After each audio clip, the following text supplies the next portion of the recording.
Very good evening and welcome to Sri TV Primetime News. I'm Tusit Lakmal. Now look at the headline first tonight. Sri Lanka improved, Nisha says. Tony Blair met President. Religion leader talk with Prime Minister. Top story. First look at the top story today. The United States Assistant Secretary for South and Central Asian Affairs Nisha Biswal says Sri Lanka has improved in restoring democracy and defeating corruption. She stated this after a meeting with Foreign Minister Mangala Samaraweera this morning. She also reiterated that the US would continuously assist Sri Lanka in her long and hard journey towards progress. The United States Assistant Secretary of State for South and Central Asian Affairs Nisha Biswal arrived in the island this morning with Assistant Secretary of State for Democracy, Human Rights and Labor Tom Malinowski. A couple of days ago. We're here at this very momentous occasion to really reaffirm the strong support of the United States for Sri Lanka, for the Sri Lankan people, and for the commitment of the Sri Lankan government and the Sri Lankan people towards this path of democracy, of good governance, of peace, and of prosperity. I was here last May during the historic visit of Secretary Kerry, and since then, we have seen not only this enduring commitment to democracy, but also just a tremendous momentum of progress towards institutions of good governance, towards combating corruption, and towards promoting reconciliation. As Secretary Kerry noted at that time, this is a long and difficult road, but one that the United States is committed to walk down with the people of Sri Lanka and to provide support. And it is in that spirit that Assistant Secretary Malinowski and I are here today to reaffirm our support, the support of the United States for Sri Lanka.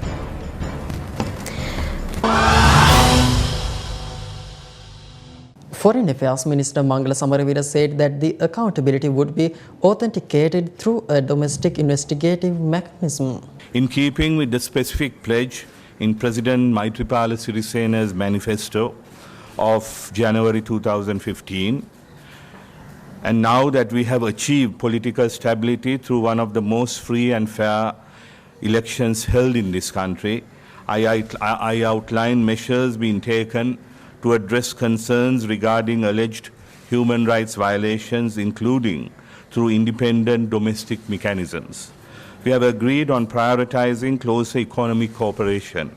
The United States is Sri Lanka's single largest export market. 23% of our total exports enter the US market. We want to enhance our trade and business relations and encourage more US investors to take advantage of the economic opportunities in Sri Lanka. We look forward to regular high-level interactions at all levels, reflecting the current trajectory in the US-Sri Lanka relationship. Later today, Assistant Secretary Biswal will call on President Sirisena and on Prime Minister Ranil Wickremesinghe. I wish Assistant Secretary Biswal and Assistant Secretary for Democracy, Human Rights and Labor Tom Malinowski and the delegation a very pleasant stay here in Sri Lanka. Thank you. Former British Prime Minister Tony Blair has assured to appear on behalf of Sri Lanka in eliminating misconception in the world. He gave this assurance during a meeting with President Maithripala Sirisena. Former British Prime Minister Tony Blair, who is on a private visit to Sri Lanka, met President Maithripala Sirisena at the President's office. He appreciated the initiative taken by President for the conduct of the parliamentary election in a free and peaceful environment. Tony Blair lauded the program mooted by President Maithripala Sirisena to build democracy and reconciliation within the country, giving a proper leadership. The former British Prime Minister elaborated on the possibility initiative for Sri Lanka to work within the international programs of the Tony Blair Foundation. He emphasized to the president that every support would be extended to Sri Lanka for the growth of the island's tourism industry. North Central Queensland Centre for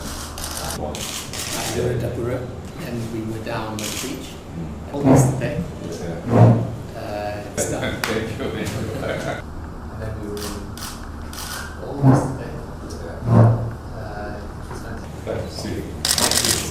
Thank you.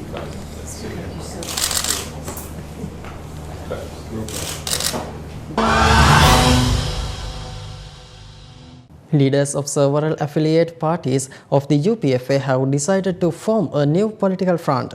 They will break away from the UPFA and function as the opposition in parliament. These parties include the MEP, NFF, DLF, Pivithuru Hela Urumaya, CPSL and the LSSP, report says. National Freedom Front leader Vimal Wiravansa told the media yesterday that the new political front would be fulfill the aspiration of those who had voted for the bitter leave if the UPFA failed to do so. There is a vision and plan for that, he said, adding that no one who had supported ex-President Mahinda Rajapaksa would be left in the lurch. Prime Minister Ranil Wickremesinghe says that he expects the assistance of religious leaders and the Conference of All Religion for bringing about national unity and peace. The Prime Minister said so after calling of His Eminence Malcolm Cardinal Ranjith at the Archbishop's house in Colombo yesterday.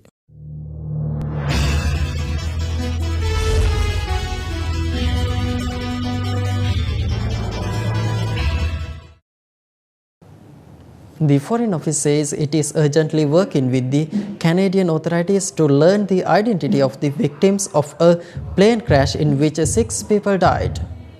Some reports said 4 of those who died were British. The BBC plane took off on Sunday from Tadoussac, Quebec on the north shore of the Gulf of St. Lawrence.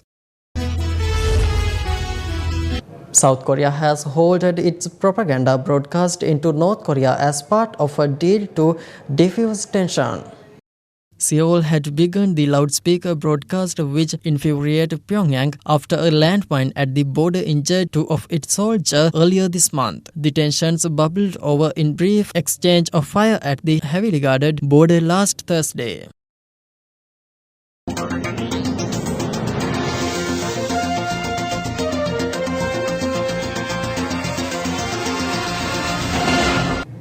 Australia coach Darren Lehmann has dismissed criticisms from Shane Warne that the selectors made a mistake in picking Peter Siddle for the 5th and final Ashes test against England.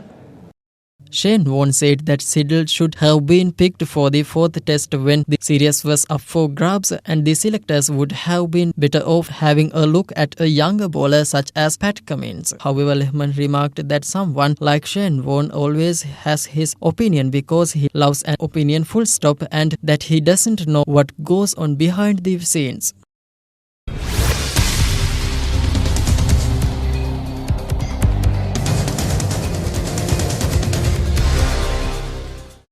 The Colombo Tea Traders Association chairman A. Pereira said that Sri Lanka will once again commence exporting tea to Iran. He stated that this will be from November. Iran was the second largest buyer of Sri Lankan tea, importing 50 million kilograms per year, which amounted to $350 million in revenue. After dry leaf, this is a dry leaf. After dry leaf, we are collect the basket, we are shooting down. We are sending down. Every 50 minutes, 300 kilo.